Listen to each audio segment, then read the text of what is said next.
Hi, this is Cynthia Kramer from the Benedictine University Library, and I'm going to talk about creating an infographic. So first I'm going to talk about, what is an infographic, what's the process for making one. Then I'm going to go over some design basics, some color choices, font choices. Then I'll give you a list of some resources, and then I'll go through creating a sample infographic in Canva. So here's an infographic about infographics. So you can see how it's designed. You've got the pros on the left, cons on the right. There's icons to go along with the information. This one's a little busy, so I don't know that it's the best practice, but it does give an idea of, facts are up in percentages. You've got the icons with the people, the looking glass for the missing information. And so the idea is an infograph is a way to quickly present some data to a general audience.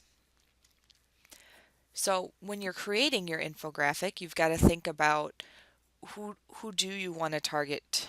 Who do you want? So if you're making a public health infographic, you're going to think about, is this for women? Is it for young adults?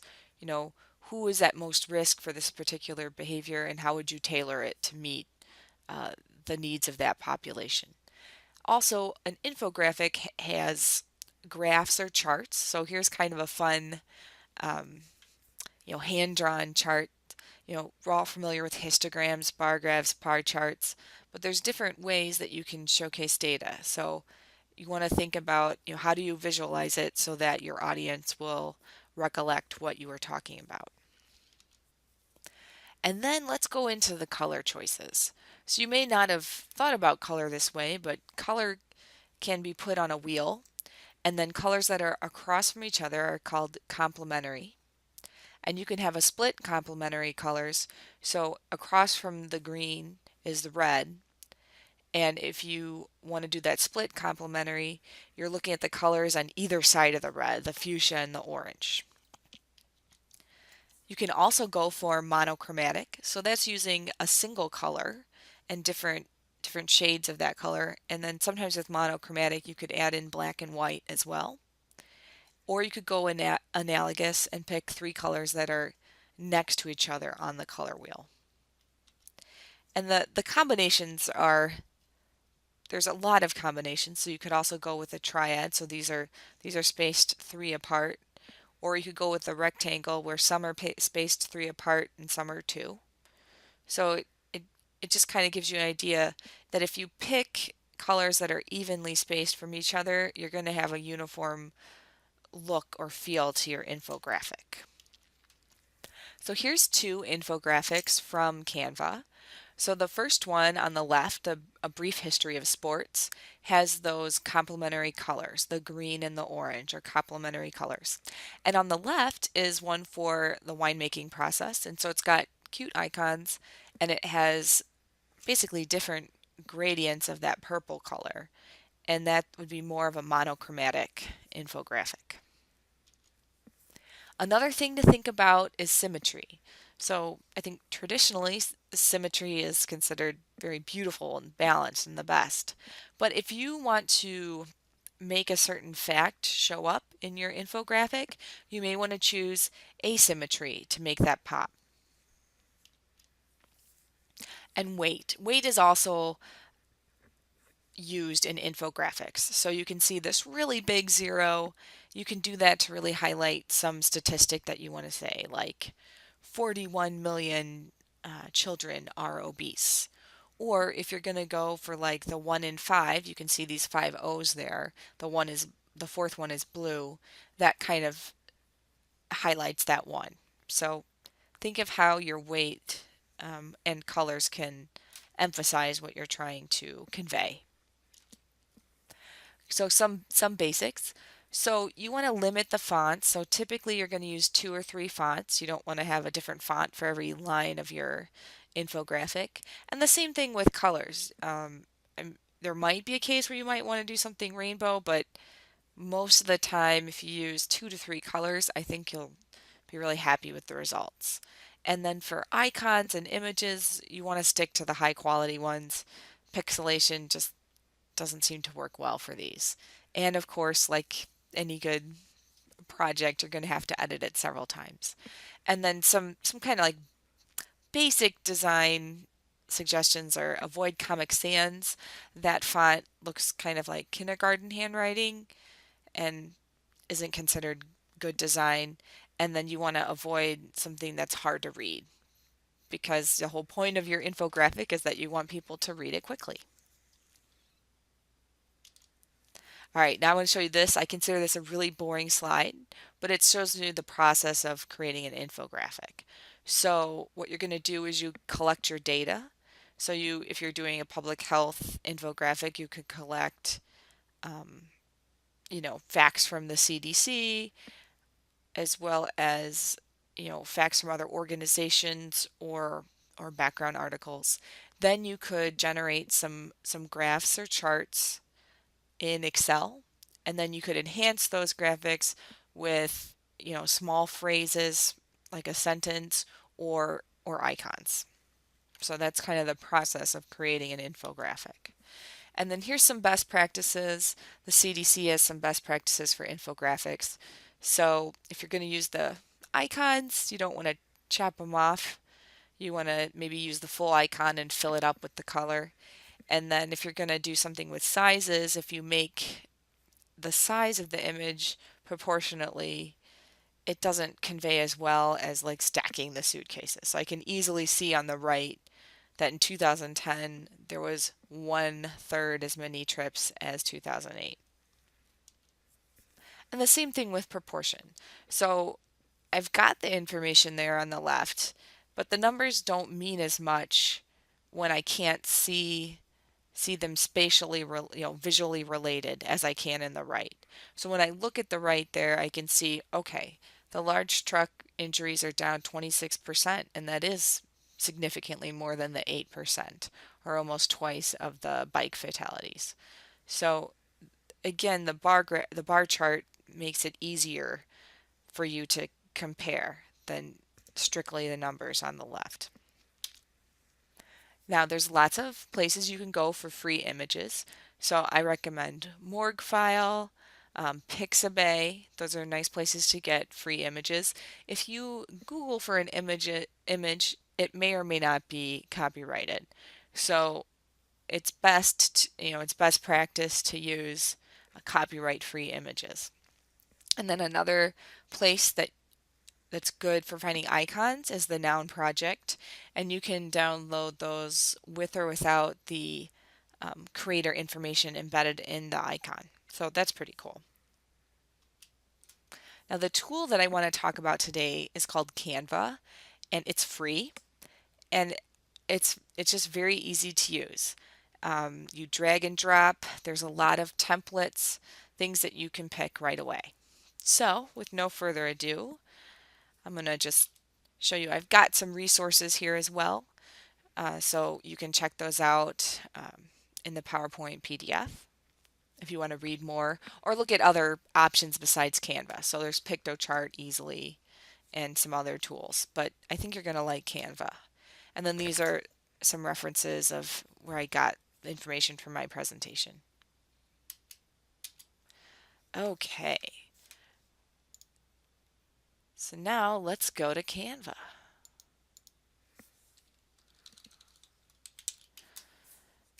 All right, so when you go to Canva, you may be directly logged in like I am, but I'll go ahead and sign out so that, okay, because you can click on education and you could sign up with Google or sign up with an email. I have my work email, so I'm going to go ahead and log in. All right, and then this is what it looks like. Here are some of the designs that I've been working on. So it says create a design. I could click here or I could click on the infographic. So I'm going to click on the infographic, and then these are free layouts on the left. So there's a lot of color choices. If you go through, you can see, all right, this one might be complementary. This one might be more of that monochromatic. So I'm going to scroll down, and you see most of them say free. Some of them do not. So I was going to just show you what it means if it's not free. Okay, so like this life cycle butterfly has a little money sign. So I can click on the information and it'll show me that, okay, the leaf is $1, the caterpillar is $1, butterfly is $1. So if I was interested in that one, I can click on it. But if I didn't want to pay for it, I can just delete the images that I have to pay for. Okay, and then if I wanted to and I click download, I can save it without being charged. Okay, it downloaded right here. So if you like one of these that is paid, you still can use most of it. You just have to find something to take the place of the other icons. So the template I like is this one, being a blood donor. I like this monochromatic look. So I'm going to click on this, and then there's two options. The two means there's two versions of it. I'll click on the version with the people icons. Okay, I'll go ahead and replace. So here's my infographic. It says unsaved changes. So here I can give it a title. So I could call it Obesity Facts for Webinar. Okay. And then I can go ahead and start editing it. So I'm going to zoom in a little bit. So I like this layout a lot. So I'm going to go here and I'm going to put what you need to know. And then in here, I'm going to choose childhood obesity facts. And you'll see that my font was a little big and it doesn't fit quite the same. So what I can do is I can change the font up here. So right now it's at 24 and I'll change it to 21 and it looks pretty good. So that's how I change that. Now it just so happens that I've done some research on this, so I have some things that I want to enter into my infographic. So the first one is the risk factors for obesity: genetics, neighborhood design, sleep duration, eating and physical activity behaviors. So I'll go to my infographic and I'll change the heading here, risk factors for obesity. Okay, and I'll still make it a little bigger. Okay, and then I'll just put them in. Genetics.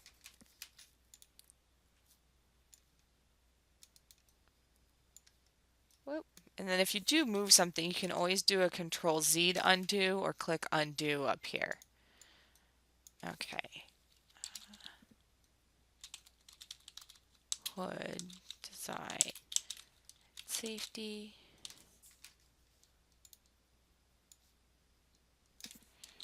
Short sleep duration. Physical activity and eating. Okay. All right, so I've got those in, and now I want to choose icons to put in each of these circles. So here, if you go to elements, you've got different kinds of elements: frame, shapes, illustrations. So I'm going to click on icons, and then I'm going to search for what I'm interested in. So I'm going to search for genetics. Okay, and there's a good looking icon.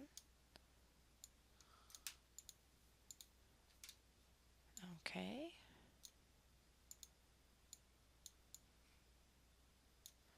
Okay, so then I've got my icon there. And then let's try neighborhood design and safety. So I'll put in neighborhood.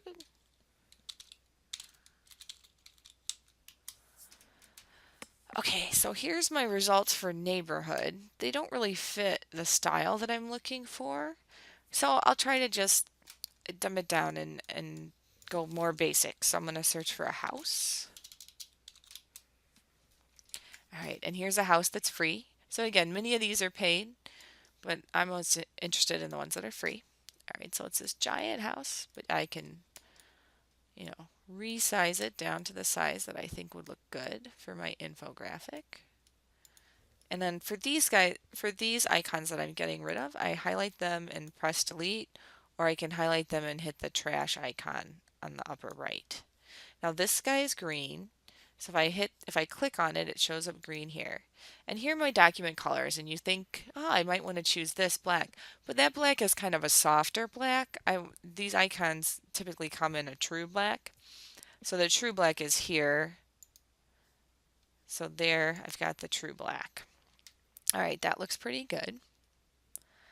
All right, next I want to put a fact in this area. So let's see. Let's see. So here's a fact.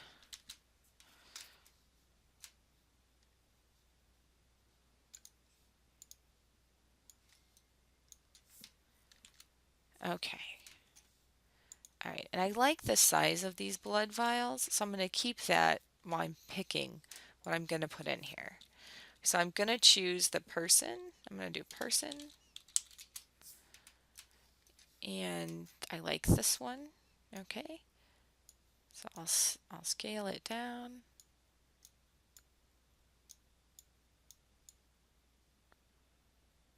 Okay. And then I'm going to change the color of it. And I want it to be the red color. And then I'm going to copy it. So I can click copy and I'll do 1, 2, 3, 4 copies. I'll go ahead and delete these. And then I'll space these out. So when you're moving objects in Canva, it'll show you these guidelines so that you're able to space things. And you can measure them as much as you want. I'm just gonna line them up. Okay, and then if you remember from uh, the design basics, I want to highlight one of these. So I'm going to highlight this fourth one and make it a different color. So I'll make it this gray color. All right, so that looks pretty good. Now in this section, I'm interested in putting in a graph. So what I'm going to do is I'm going to choose the background color here. And I'm going to go, you think you might want to choose this, but that's not white. That's choose any color. And it's a really detailed color wheel. So you can get all kinds of colors across from each other in there. So you can keep that in mind, or you could write down a color code if there's something you really like, something that's consistent. Okay, so I'm interested in white, so I'm just going to click white. And then I'll go ahead and delete out these other parts.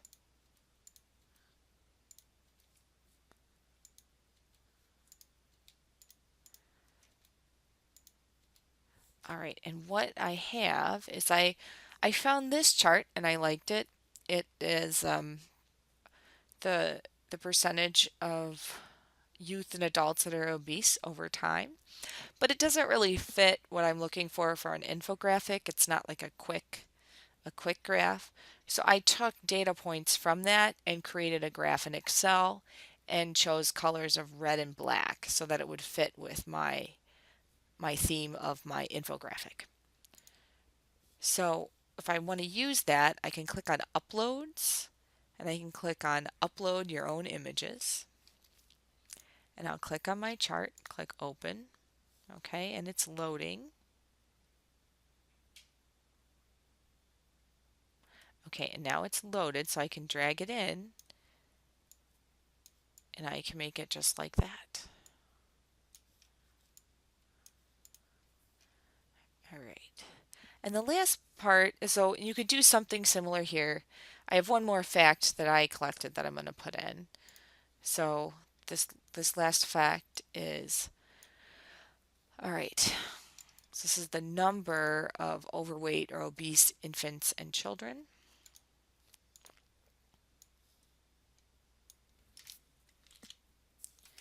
Okay, so I like that number. So the number went from 32 million to 41 million. So remember I talked about, using a big font to highlight something. So I can go to the text, I can do add a little bit of body text. I can drag it down where I want it.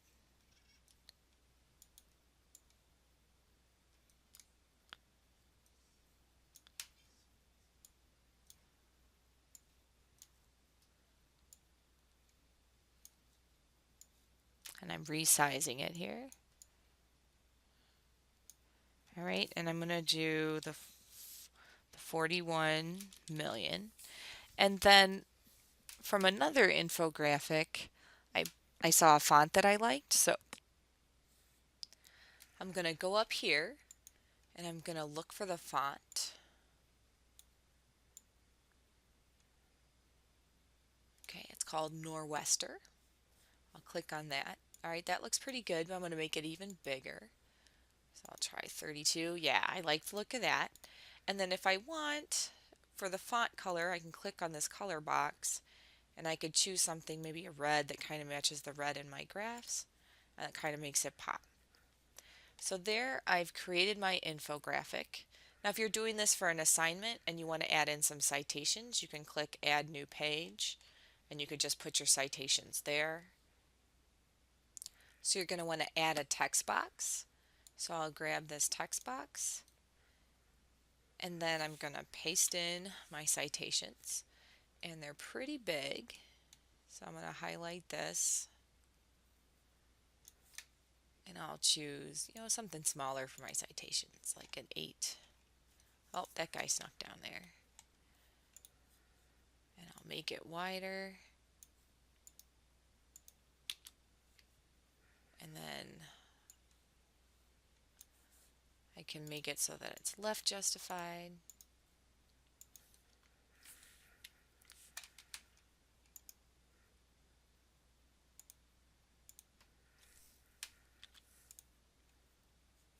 Right. Okay, so now I've got my citations in.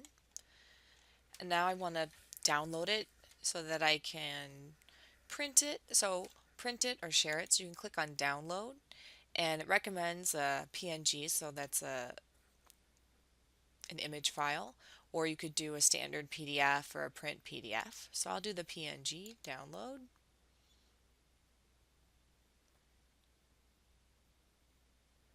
And it's got a little progress bar and inspirational quotes. Okay, and then here it is. It's in a zip file and it's got both pages. So there's my infographic. So I hope you found this webinar helpful. If you have more questions, you can contact me directly, Cynthia Kramer from the library, or you can contact the library and via chat, phone, email, and we can help you. So thank you very much, and thank you for supporting the library.